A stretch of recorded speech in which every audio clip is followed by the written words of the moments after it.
Options are the real powerful trading instrument if you understand it wisely. अगर आपने एक बार options को trade करना शुरू कर दिया तो बहुत मुश्किल है कि आपको कोई और सेगमेंट ट्रेड करने का मन करे। But option can be confusing as well. Option future की तरह एक लीनियर प्रोडक्ट नहीं होते, मतलब कि एक लाइन से ऊपर या नीचे नहीं जाते। ऑप्शंस में होते हैं ग्रीक्स, डेल्टा, गामा, वेगा, थीटा, जो कि इसकी प्राइसिंग को, इसकी फ्लक्चुएशंस को इफ़ेक्ट करते हैं। और इस सीरीज़ में, हमारी ऑप्शंस की सीरीज़ में, हम इन सारे ग्रीक्स को समझेंगे और जानेंगे कि कैसे ये ऑप्शंस की प्राइसिंग पर इफ़ेक्ट डालते हैं। बट इतनी सारी चीज़ें होने की वजह से कई बार ऑप्शंस कंफ्यूजिंग भी हो जाते हैं। बट मेरी कोशिश ये रहेगी दोस्तों, मैं आपको बहुत सिंपल तरीके से वो सारी चीज़ें बताऊं जो रेलेवेंट है। As a full time option trader मुझे पता है कि कौन सी चीज़ें काम आती है और कौन सी चीज़ें सिर्फ बुक्स में ही अच्छी लगती है। तो मैं नोटबुक वाली नॉलेज को साइड रखकर एज अ ट्रेडर आपको समझाने की कोशिश करूँगा कि किस तरह की चीज़ों पे आपको फोकस करना चाहिए, क्या थ्योरी में समझना चाहिए और कैसे वो रियल टाइम में ट्रेड करते हुए आपके काम आती है।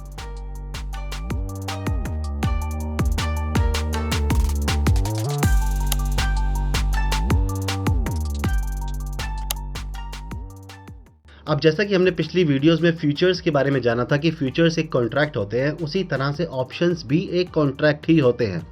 इसमें दो पार्टी इन्वॉल्व होती है, option buyer and option seller. अब इस पूरी जो सिस्टम होता है मैं उसको आपको एक एग्जाम्पल से समझाऊंगा और उस एग्जाम्पल के अंदर आपको मेन टर्मिनोलॉजी, ऑप्शन की सारी टर्मिनोलॉजीज समझ में आ जाएगी आज की वीडियो में। अब मान लेते हैं कि राहुल एक ऑप्शन बायर है और रवि एक ऑप्शन सेलर है। अब इनके बीच में जब एक ऑप्शन कॉन्ट्रैक्ट होगा तो वो कुछ इस तरह से होगा। By paying 1000 rupees Rahul has a right but no obligation to buy 250 shares of Reliance from Ravi at ₹2960 at the end of the month. अब इसको मैं अगर हिंदी में अनुवाद करूं तो राहुल ने 1000 रुपीज देकर एक हक ले लिया है, एक राइट ले लिया है कि वो रिलायंस के शेयर 2970 रुपये में बाय कर सकता है एंड ऑफ द मंथ। उसके पास राइट है बाय करने का, वो चाहे तो ना भी करे। Right but no obligation. इसको मैं और डिटेल में आगे चलते हुए आपको समझाता हूँ। अब देखिए यहाँ पे कुछ पार्टीज इन्वॉल्व है, कुछ टर्मिनोलॉजीज इन्वॉल्व है। राहुल एक ऑप्शन बायर है, रवि एक ऑप्शन सेलर है। 1000 रुपीज़ जो राहुल ने रवि को दिए वो एक प्रीमियम कहलाता है। 250 शेयर्स एक्चुअली में लॉट साइज है। जब भी आप ऑप्शंस या फ्यूचर में डील करते हो तो आप सिंगल शेयर में बाय सेल नहीं करते हो, आप एक लॉट में डील करते हो। तो रिलायंस का 250 शेयर का लॉट होता है। अगर आपको एक ऑप्शन में ट्रेड करना है तो आपको कम से कम 250 शेयर्स खरीदने या बेचने पड़ेंगे और 250 के मल्टीपल में ही बाय या सेल होगा। रिलायंस हो गया अंडरलाइंग, मतलब हम रिलायंस का ऑप्शंस की बात कर रहे हैं तो रिलायंस उसका अंडरलाइंग हो जाएगा। अंडरलाइंग मैंने आपको डिटेल्ड में समझाया है अपनी पिछली वीडियो में। आपको ये वीडियो का लिंक आई बटन में मिल जाएगा, आप जाकर देखिए, आपको अच्छे से समझ में आ जाएगा।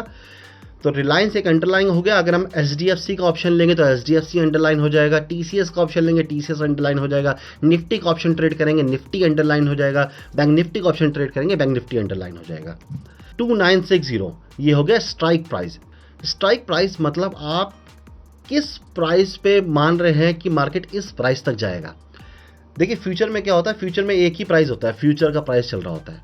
लेकिन ऑप्शन में स्ट्राइक प्राइस होते हैं, ऑप्शन चेन होती है एक, जो कि आगे इसी सीरीज में हम उसे डिटेल में समझेंगे, जहां मैं आपको फॉर एग्जांपल ये स्क्रीन पर दिखाया था ऑप्शन चेन।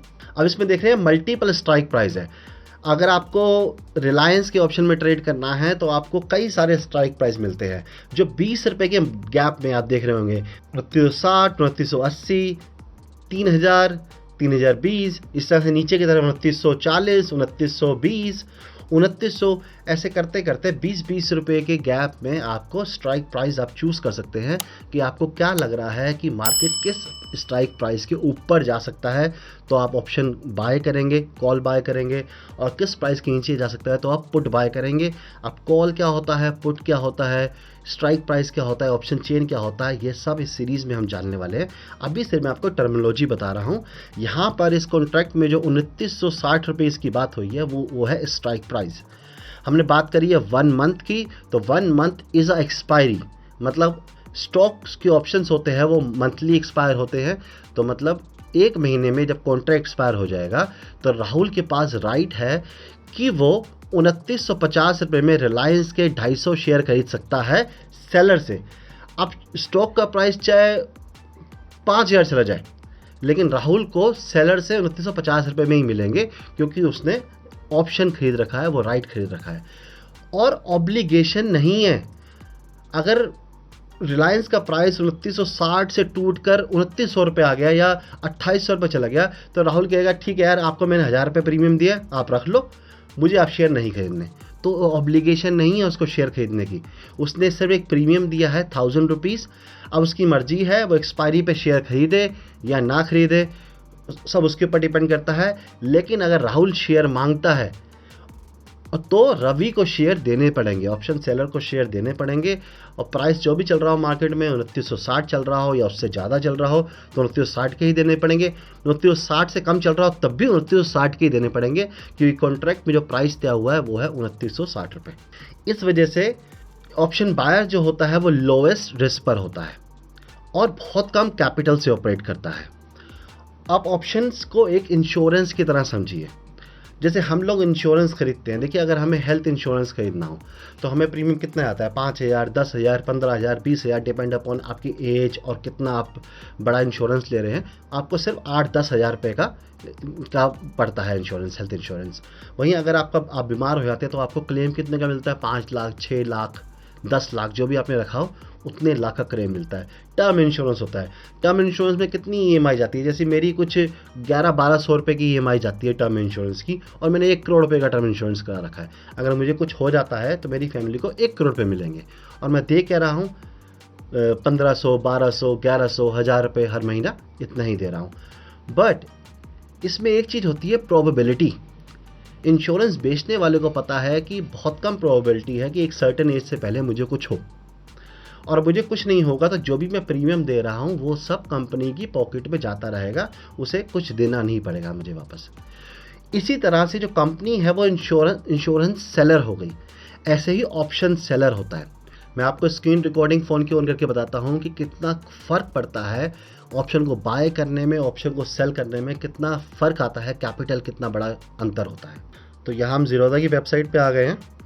अब आज के दिन, जिस दिन मैं वीडियो शूट कर रहा हूँ, निफ्टी क्लोज हुआ है 22,550 के आसपास, 500 के आसपास। तो यहाँ पे आप स्ट्राइक प्राइस देख रहे हैं 22,550 का पुट। अब अगर ये मुझे ऑप्शन बाय करना है, पुट बाय करना है, दोस्तों पुट और कॉल में कंफ्यूज मत होइए, मैं आपको आगे जाकर सिखाने वाला हूँ ये चीज़। मुझे यार बाइंग करना है इसका एक लॉट, निफ्टी का एक लॉट 50 का होता है। तो मेरा आप यहाँ पे देखेंगे खर्चा आ रहा है 5,522 रुपये, ठीक है। अगर मुझे यही सेल करना है बाय की जगह, मैं सेल पे जाता हूँ और इसको रिफ़्रेश करता हूँ तो 1,24,000 रुपये। बाय करने में 5,522 कुछ आ रहा था और सेल करने में 1,25,000 रुपये के आसपास। तो मान लीजिए कि कितना बड़ा डिफरेंस है एक सेलर और एक बायर के बीच में। रिलायंस का एग्जांपल ले लेते हैं। अगर मुझे रिलायंस का एक कॉल बाय करना है तो मुझे 9,662 रुपये लगेंगे। 250 का लॉट है और मैं बाय कर रहा हूँ यहाँ पे, तो 9,662 रुपये लगेंगे। अगर मुझे सेल करना हो ये ऑप्शन तो मेरा खर्चा आ गया 1,22,000 रुपये। तो मैंने आपको ये इसलिए दिखाया, ये बताने के लिए कि जब ऑप्शन बाइंग करते हैं तो हम बहुत कम कैपिटल से कर सकते हैं। डिफरेंस आपने देख लिया, ज़मीन आसमान का डिफरेंस है। बट ऑप्शन सेलिंग में ज़्यादा कैपिटल लगता है। ऑप्शन सेलर के पास ज़्यादा प्रोबेबिलिटी है कि उसका पैसा बनेगा। लाइक का इंश्योरेंस सेलर, जो इंश्योरेंस सेल करते हैं, बिजनेस चला रहे हैं, तो उनको पता है कि उनको प्रॉफिट कमाते हैं तभी तो वो बिज़नेस कर रहे हैं। इंश्योरेंस बायर का क्या होता है कि ठीक है, अगर इंश्योरेंस क्लेम हो गया तो ठीक है, नहीं इंश्योरेंस हो गया तो प्रीमियम चला गया। तो इस तरह से प्रोबेबिलिटी ऑप्शन सेलर के हक में ज़्यादा होती है। कैसे होती है, क्यों होती है, ये सब डिटेल में सीरीज़ में समझेंगे। अभी सिर्फ मैं आपको बेसिक नॉलेज यहाँ पर दे रहा हूँ ऑप्शंस के बारे में। एक्सपायरी के बारे में डिस्कस कर लेते हैं। देखिए फ्यूचर में मैंने आपको एक्सपायरी में बताया था कि हर मंथ के थर्सडे को फ्यूचर्स एक्सपायर्स होते हैं। जो स्टॉक्स ऑप्शन होते हैं, रिलायंस, TCS, SDFC या जो भी स्टॉक्स के ऑप्शन ट्रेड होते हैं, वो सब हर मंथ के थर्सडे को, लास्ट थर्सडे को एक्सपायर होते हैं। किसी वजह से थर्सडे को हॉलीडे आ गया तो वेडनेसडे एक्सपायर होते हैं, थर्सडे वेडनेसडे हॉलीडे आ गया तो ट्यूसडे एक्सपायर होते हैं मंथ के लास्ट। बट दोस्तों जब बात करते हैं हम इंडाइसिस की, तो वहाँ पर दो तरह की एक्सपायरी होती है। एक मंथली और एक वीकली। हाँ जी, ऑप्शंस में वीकली एक्सपायरी भी होती है, मंथली हम वीकली कॉन्ट्रैक्ट भी ट्रेड कर सकते हैं और मोस्टली 90% लोग वीकली ऑप्शन ही ट्रेड करते हैं। मैं चार्ट में समझाता हूँ आपको कब कब एक्सपायरी होती है। हर रोज़ एक एक्सपायरी है।